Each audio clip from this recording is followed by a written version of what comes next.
Ok. Merci à tous donc d'être venus. Moi, je vais vous parler de ce qui a été annoncé il y a une heure au GDO, Google Developer Expert. Je veux déjà remercier JetBrains qui a très gentiment, m'a autorisé très gentiment à accéder aux slides qui allaient être présentés au GDE avec 3 jours d'avance pour que je puisse préparer mes slides. Donc, merci beaucoup à Mikhail, dont j'ai oublié le nom de famille, mais en tout cas qui m'a filé ces slides mardi. Et voilà, je vais vous parler un peu de K2. Pour info, si ça vous intéresse, cette présentation est entièrement écrite en Compose Desktop. Et si vous voulez en savoir plus sur le nouveau système de présentation pour Compose Desktop qu'on a écrit, je vous donne rendez-vous à Android Makers. Donc, à partir de Kotlin 1.7.0, JetBrains nous a dit on travaille sur K2. Il y a le nouveau compilateur K2 qui arrive. Ça va être cool. Désolé, on travaille sur K2. Donc à partir de juin 2022, ils nous ont dit on va pas vraiment faire des major language features. Globalement, prenez votre mal en patience, attendez. Mais on a un petit cadeau pour vous. Parce que honnêtement, on sait bien que vous écrivez des entiers. Et du coup, avec Kotlin 1.7, regardez ça. On peut mettre des underscores dans les entiers. C'est pas de la balle, ça? Voilà, merci, ça valait une version complète de Kotlin. Bon, je suis évidemment très mauvaise langue, parce que je ne m'intéresse qu'aux feature language, enfin aux language features, pardon. En réalité, Kotlin 1.7 a apporté énormément de choses sur la stabilité, sur Kotlin multiplateforme, sur le plugin Gradle et plein de choses. Mais en termes de langage pur, en termes de features de langage, on a eu les underscores. Kotlin 1.8 est arrivé et on nous dit oui, mais on travaille sur K2. Donc le nouveau compilateur arrive. Et en termes de nouvelles features de langage, rien. Voilà. Alors, comme d'habitude, stabilité, rapidité, KMP, compilateur Gradle et même nouvelles petites fonctions dans la librairie standard. Mais en termes de langage, en termes de features du langage, toujours rien. Et puis, en juillet 2023, on nous dit « Hey, K2 arrive !» Bon, on sait que vous aimeriez des nouvelles features de langage. On a pensé à vous. On vous offre un petit truc. On sait que vous écrivez vos ranges comme ça. Hey, ça change tout. Voilà, merci. Bon. Comme d'habitude, je suis mauvaise langue, stabilité, rapidité, KMP, tout ça. Mais moi, j'aime les features de language et quand on nous dit que Kotlin est enfin K2 va enfin être release, que ça y est, à la Kotlin Conf, c'est la bonne, je me dis, ah! Sauf que avec K2, il n'y a toujours pas de major language feature. J'ai faim! J'aimerais bien qu'on me donne à manger, là. J'ai besoin de trucs. Bon, K2, à la base, on nous a quand même expliqué, et on n'a pas de raison de ne pas le croire, que ça va permettre d'avoir des features d'écrire des features plus rapides. Déjà, Andrei Breslav, le créateur original de Kotlin, quand il disait qu'il devait réécrire des parties du compilateur, et quand on lui demandait pourquoi, il répondait « So we can fix bugs in it ». Donc, effectivement, je ne mets pas du tout en cause la nécessité de la réécriture de K2, mais voilà, je vis pour la nouveauté, je suis un pur produit de consommation, donc j'aimerais bien qu'on me file à bouffer. En attendant, vous pouvez déjà essayer K2, comme Lilia vous l'a dit, ça vient d'être release, donc c'est une bonne idée de tester vos projets et de vous préparer à K2. Globalement, qu'est-ce que K2 apporte en termes de Feature de langage, pareil, toujours pas en termes de rapidité, parce qu'on sait qu'à la Kotlin Conf, ils vont nous dire qu'ils sont hyper contents d'avoir réduit de 50% le build time, et quand on voit le build time de Kotlin Native, on se dit que c'est effectivement une bonne idée. Mais en attendant, déjà sur K2, globalement, ce que K2 apporte, c'est une meilleure type inference. Et ça, même déjà, il y a longtemps, Andrei Breslav parlait déjà du moteur de type inference en disant justement « so we can fix bugs in it ». Donc globalement, je ne vais pas vous faire la liste des fonctionnalités de type inference qui vont être améliorées, mais globalement, c'est des choses comme, voilà, ici, j'ai un état, et cet état, en gros, qu'est-ce que je dis dedans? Non seulement je mets un booléen, mais ce booléen, le compilateur comprend maintenant que ce booléen embarque une information supplémentaire qui est la nullabilité de foo. Et donc maintenant, si dans ce state, si je check ce state, en même temps, je check la nullabilité de foo. Donc ça, c'est une nouveauté de K2, ça ne marchait pas sur K1, et c'est le fait que le moteur d'inférence de type est déjà plus smart, plus intelligent. Un autre exemple, ici, c'est que on a cette card, et on va appeler dessus dans card holder, pareil, on vérifie non seulement que card est une carte, mais aussi que que holder est is null or empty. Or, is null or empty check deux choses, si la liste est nulle ou si elle est empty. Et donc, elle s'applique sur une liste nullable, point d'interrogation. Et donc, avec ça, le compilateur K2 est capable de comprendre que non seulement card.holder est not nul, mais que card est un type card, mais aussi que card est not nul, parce qu'il y a ce qu'on appelle les contrats, et que is null or empty est une fonction de la librairie standard qui déclare un contrat, et dans ce contrat, elle explique que la réponse à cette fonction embarque la nullabilité de card. Donc là, non seulement je peux dire que ici card, qui était un any ici, card est un card, que je check ici, mais en plus, je peux checker qu'il n'est pas nul. Et le compilateur le comprend. Donc le compilateur est plus smart. Encore un exemple, ici, O est de type any, toujours. Ici, O est any. Ah, il veut pas, voilà, O est any. Mais si je check que O est postponed ou O est declined, à ce moment-là, il va comprendre que O est un status.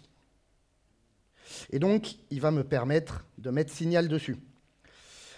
Donc, qu'est-ce que ça veut dire? Ça veut dire que quand je fais plusieurs checks séparés par des OU, maintenant, il va prendre, le moteur d'inférence de type va prendre le plus petit dénominateur, enfin le plus grand dénominateur commun en l'occurrence, il va prendre le type commun le plus proche dans la hiérarchie des types. Et ça, c'est quelque chose que K1 n'était pas capable de faire. Il y a plein d'autres exemples. Le but ici n'est pas de vous lister tout ce qui a été fait, parce qu'il y a quand même beaucoup, mais globalement, l'idée c'est que K2, en termes de language feature, ce que ça apporte principalement, c'est un meilleur moteur d'inférence de type. Donc déjà, avec K2, même si en vrai, il n'y a pas de grosses features à se mettre sous la main, il n'y a pas de nouvelles syntaxes, il n'y a pas de nouveaux paradigmes, vous pouvez déjà jouer et écrire du code qui est plus lisible et qui ne compilerait pas, enfin qui ne fonctionnerait pas avec K1. Ce que j'aime beaucoup avec ces exemples, c'est que en réalité, on ne se rend pas compte que c'est K2 qui a changé les choses. Même si c'est K2 qui a changé les choses, le fait que ici, cette variable O soit smartcastée en status, c'est quelque chose qui nous semble logique quand on lit le code.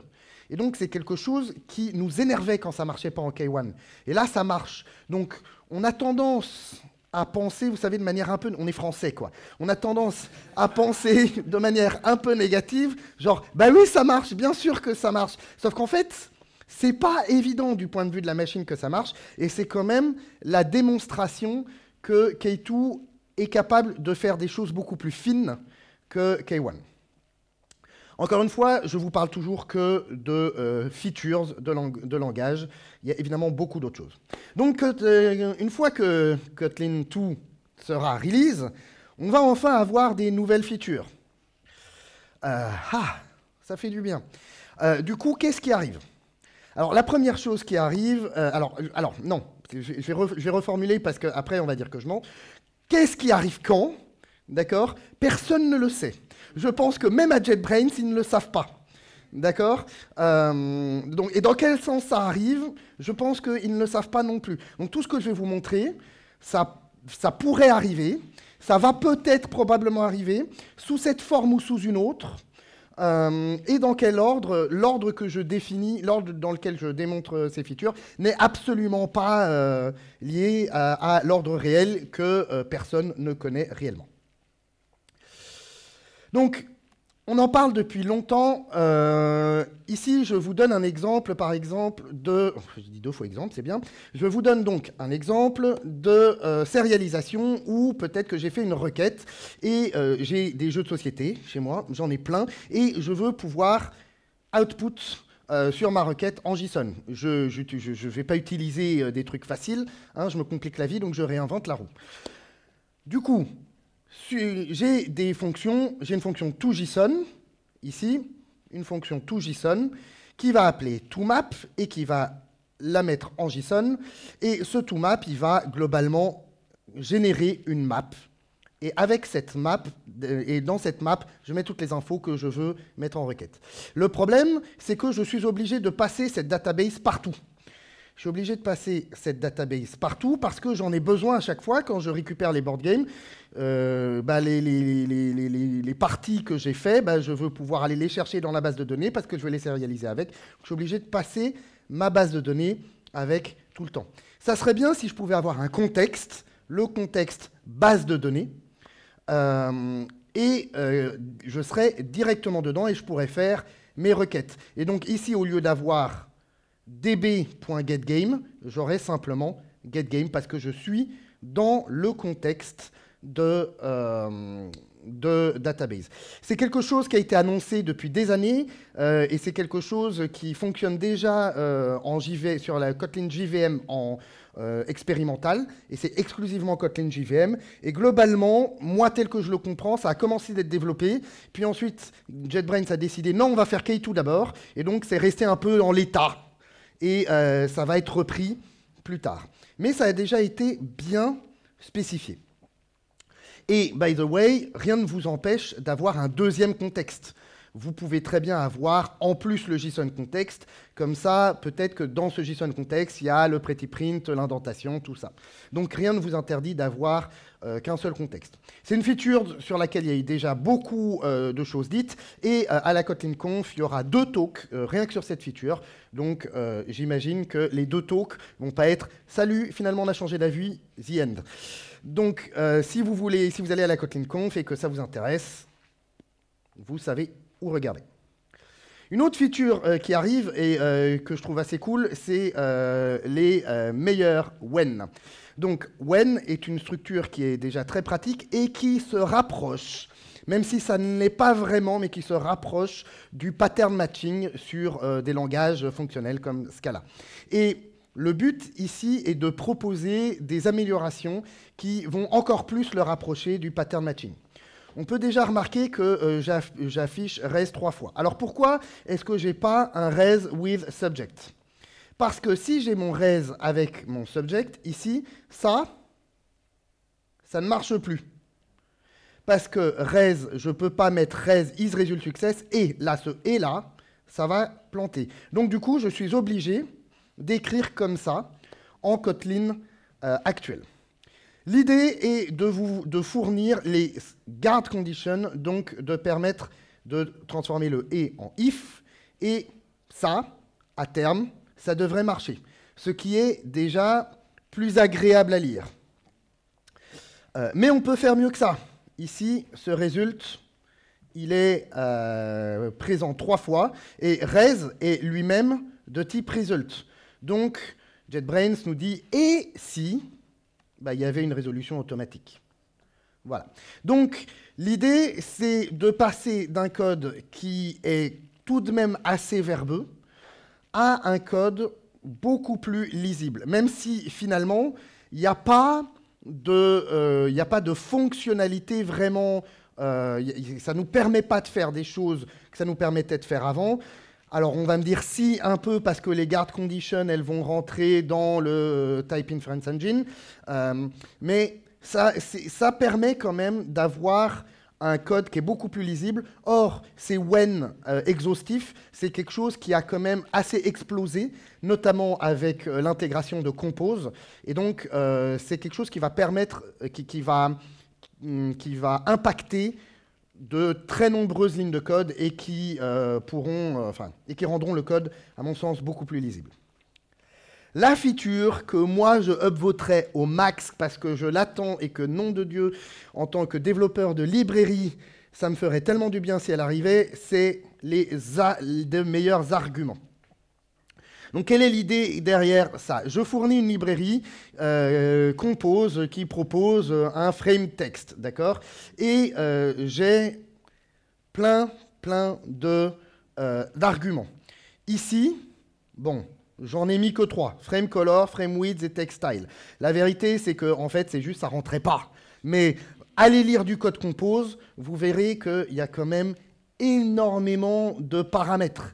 Et que si vous prenez, je ne sais pas moi, texte ou box ou colonne ou image, il y a genre 5-6 overrides.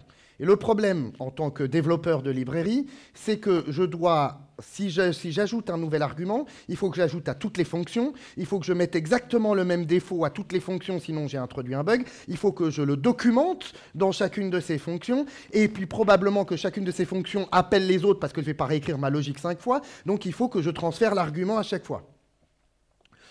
Donc c'est très relou.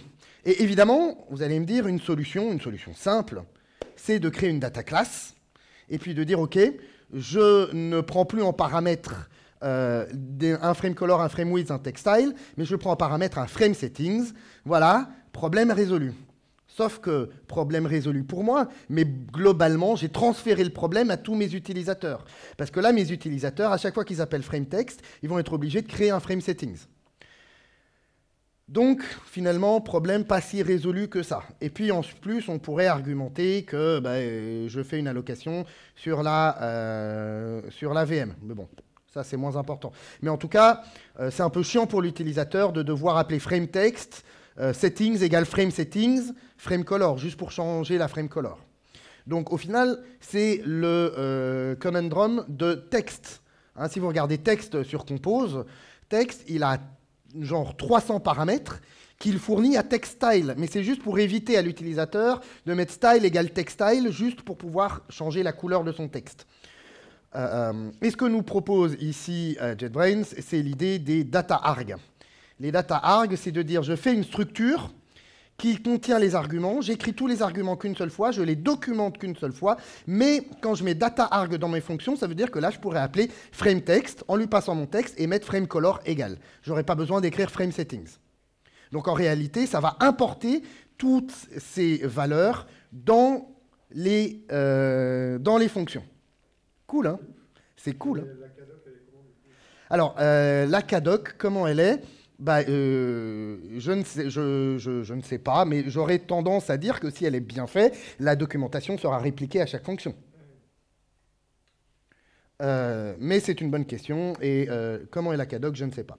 Mais en tout cas, en tant que développeur de librairie, moi, c'est quelque chose que j'attends avec grande impatience, parce que ça permettra de voir, enfin, ça permettra d'écrire les arguments et de les transférer de manière beaucoup plus simple. Alors, comment est-ce que ça casse pas l'API des overloads? En fait, je pense que tu confonds API et ABI, donc Application Binary Interface. Voilà. Et donc, parce que l'API, à partir du moment où l'argument a une valeur par défaut, ça ne change pas l'API. Voilà. À partir du moment où il y a une valeur par défaut, ça compilera si tu ne changes pas le code, pas de souci. Si tu rajoutes un argument et que tu ne mets pas une valeur par défaut, tu mérites ce que vont t'envoyer tes utilisateurs par la poste. Comment est-ce que ça ne casse pas l'ABI, l'Application Binary Interface? Je ne sais pas. Une feature dont on entend beaucoup parler depuis un certain temps, c'est la notion des immutable data types. Kotlin a un problème actuellement, c'est qu'il n'y a aucun moyen d'enforcer l'immutabilité des structures. Un problème d'ailleurs que Compose s'est pris plus ou moins en pleine face quand ils ont essayé d'optimiser leur code. Et donc c'est pour ça que eux ils analysent le code et qu'ils ont les fameuses annotations at stable et ce genre de choses. C'est parce qu'ils essayent de complémenter quelque chose que ne fait pas Kotlin, à savoir leur dire quand une structure est deeply immutable. C'est-à-dire que c'est pas une structure deeply immutable, c'est pas une structure qui contient que des vals. C'est une structure qui contient que des vals et qui ne contient que des données qui sont elles-mêmes deeply immutable. Donc, Compose, dans le compilateur de Compose, enfin dans le plugin de compilateur de Compose, a essayé de faire un peu le boulot de Kotlin là-dessus. C'est un objectif fort de Kotlin de travailler vers l'immutabilité. C'est quelque chose que Roman Elizarov, l'actuel lead language designer de Kotlin, raconte depuis des années. C'est pas nouveau. Si vous allez sur Keep, enfin sur le Kotlin Enhancement and Evolution Process, merci. Si vous allez donc sur le Keep, il y a un dossier qui s'appelle Notes, et dedans, il y a un dossier sur les value types. Enfin, il y a un fichier sur les value types. Et ce fichier sur les value types, il parle autant des value types que de l'immutabilité. Il est très long à lire. Si ça vous intéresse, lisez-le, il est fascinant. Ah, c'est Mikhail, le lead language designer maintenant ? Parce que quand même, dans la fondation Kotlin, le lead language designer, c'est la personne qui a le plein pouvoir pour décider qu'est-ce que fait Kotlin. C'est Mikhail ? Très bien. Eh bien, écoutez, j'en profite pour remercier Roman Elizarov pour ses années de bons et loyaux services. Il a fait énormément de bien à Kotlin. Mais en tout cas, voilà. L'immutabilité, quelque chose dont on parle beaucoup en Kotlin, et quelque chose qui est annoncé, mais qui est annoncé depuis des années et dont on parle déjà dans ce fameux document, c'est l'idée que si une data class est complètement immutable, mais que c'est un var, ici, vous allez pouvoir écrire ceci. En réalité, ça fait une copie under the hood. Voilà. Moi, je ne suis pas hyper fan. D'accord. Ici, sur ces choses-là. Très bien. Ça sera écrit copy var au lieu de val. OK. Eh ben, je suis toujours pas hyper fan. J'aurais préféré que ça soit écrit ici, copy var. Là, j'aurais compris. Bon. Bref. Un pattern qu'on voit beaucoup, c'est les backing fields. Et donc, on en a déjà beaucoup parlé, notamment à la précédente Kotlin Conf. Donc, je ne vous apprends rien. Le but est de permettre d'écrire, au lieu de faire 4 lignes de code, d'en faire 2. Et globalement, la grande différence par rapport avec ce qui était annoncé à Kotlin Conf, c'est l'idée que ici, le field, ils doivent être nommés parce que ça facilite l'accès. Quand on est dans la classe, est-ce que dans les internals ou est-ce que dans les publics, est-ce qu'on accède à la version mutable ou immutable, etc. Donc le fait que ça soit nommé, ça résout les ambiguïtés. Bon, vous voyez qu'il y a des choses qui arrivent, donc on attend avec impatience que ça arrive. Et évidemment, je ne vous ai pas parlé de tout. Je ne vous ai pas parlé, par exemple, des multi-line value class qui devraient arriver une fois que Valhalla sera stable. Vous savez, Valhalla, c'est un peu le K2 version JVM, quoi. C'est le truc, on nous en parle, on nous en parle, on nous en parle, et puis ça arrive, on nous promet que ça va arriver. Et ça n'arrive pas. D'autres choses, les immutable sections qui sont un premier jet à la gestion de l'immutabilité. Les unions pour les erreurs, donc l'idée qu'on puisse dire qu'un type est soit une erreur, soit le résultat, sans forcément passer par result. De la literal interpolation dans les multi-line strings. Actuellement, dans un vous savez, les strings avec trois guillemets, on est obligé de passer par $accolade et on ne peut pas, enfin, il n'y a pas de moyen d'escaper le dollar lui-même, donc on se retrouve à faire $accolade, quote, dollar. Ça commence à faire beaucoup. Le enforced name argument, l'idée que dans une API, on puisse dire tu ne peux utiliser cet argument que si tu le nommes. C'est comme ça et pas autrement. Donc voilà, des petites choses qui arrivent, enfin des petites choses, multi-line value class, c'est pas une petite chose, mais des choses qui arrivent comme ça et qui montrent en tout cas que l'équipe de JetBrains a quand même beaucoup d'idées et a bien envie de faire évoluer le langage. Et au-delà du langage, évidemment, on attend tous avec une extraordinaire impatience l'interopérabilité avec Swift. Ouais la stabilité du format Klib, parce que en tant que développeur de librairie, devoir rebuilder tous les Klib à chaque fois juste parce qu'on nous dit c'est une nouvelle version majeure de Kotlin, donc on a changé les Klib et c'est pas rétro-compatible. Voilà. Et évidemment, des améliorations sur les librairies Kotlin et Kotlin Wasm qui arrivent pour le browser, mais aussi sur les serveurs, notamment les serveurs lambda. Voilà, j'en ai terminé.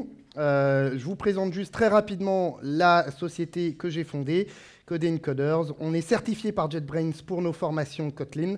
Donc si jamais vous voulez être formé à Kotlin, Kotlin multiplateforme ou aux usages avancés de Kotlin, n'hésitez pas à nous contacter. On fait aussi du consulting et du développement. Si jamais vous avez des besoins en Kotlin, c'est notre cœur de métier, notre spécialité, notre rêve. Et on travaille aussi beaucoup sur de l'open source et on fournit pas mal de librairies. Donc évidemment, vous avez peut-être entendu parler de l'injection de dépendance, mais on fait aussi une librairie de logging, on fait une librairie de mocking. On va bientôt sortir ce système de présentation complètement open source. Et tous nos travaux sont multiplateformes parce qu'on y croit. Merci beaucoup. N'hésitez pas à nous contacter si vous avez des questions ou des besoins. Et merci de m'avoir écouté. Est-ce qu'il y a des questions ?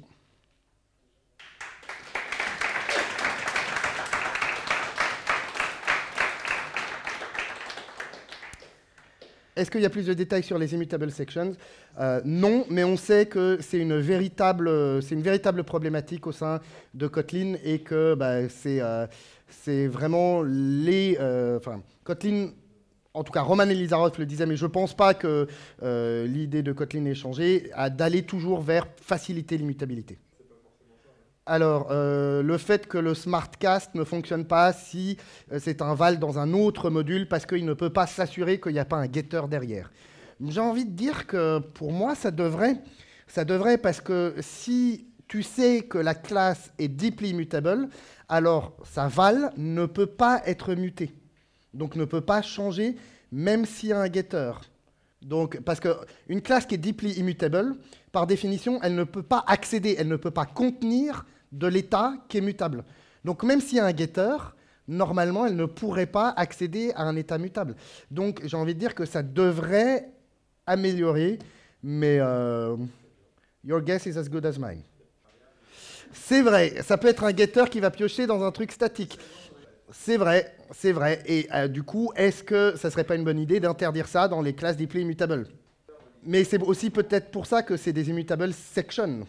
En tout cas, c'est du teasing, j'en ai pas plus. Est-ce que j'ai un exemple utile sur... alors, c'était les améliorations. Donc, c'était quelque part par là. C'était ici. Est-ce que j'ai un exemple utile sur ça ? Tu trouves pas ça utile ? Techniquement, c'est beau, mais tu n'es pas sûr de l'utilité parce qu'effectivement, ici c'est NI, et que c'est vrai qu'une fonction qui prend en paramètre un NI, moi, quand je vois ça, je me dis, je ne suis pas un développeur JS quand même. Donc, je pense que tu vas trouver